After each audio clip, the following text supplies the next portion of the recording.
सबका भला मांगना करना अति जरूरी है। मालिक से दुआ करे, मालिक से मालिक को मांगे और मालिक की रियाय, मालिक की प्रजा को जितना हो सके अपनी तरफ से सुख दे, भला करे। वो जीव दोनों जहां की खुशियों का हकदार बन जाता है।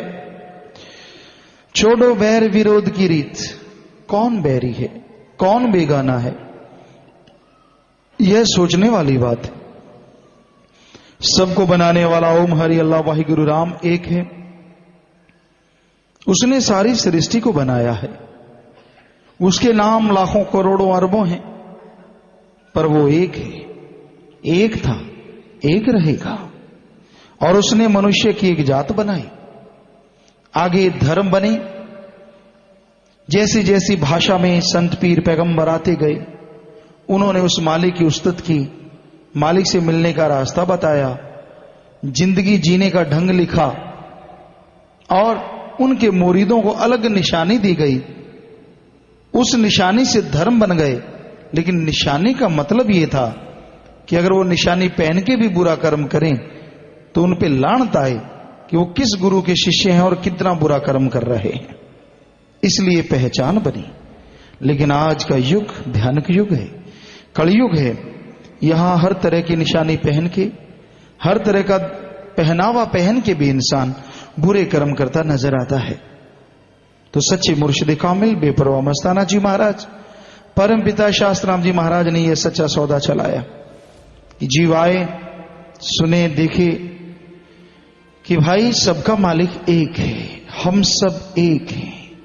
एक ही प्रभु का नाम जपना है, भक्ति इबादत करना है, अपने आप को आवागमन से आजाद करवाना है और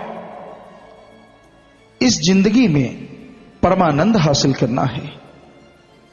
जीना तो हर कोई जी रहा है, लेकिन परमानंद से जीना अपने आप में बिल्कुल हटके है, अपने आप में एक अजूबा है। इस कलयुग में अजूबे से कम नहीं, कोई आत्मिक शांति से माला माल है, चेहरे पे नूर है और अंदर सुरूर है, गुरूर नहीं है, अहंकार नहीं है, मन हावी नहीं होता। ये बहुत बड़ा अजूबा है।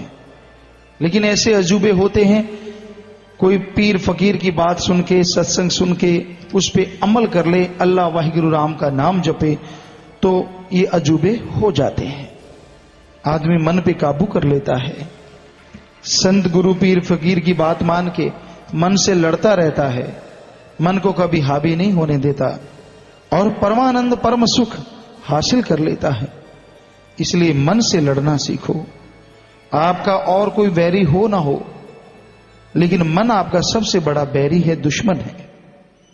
कहीं बैठे और हो, ये कोई और ख्याल दे देता है,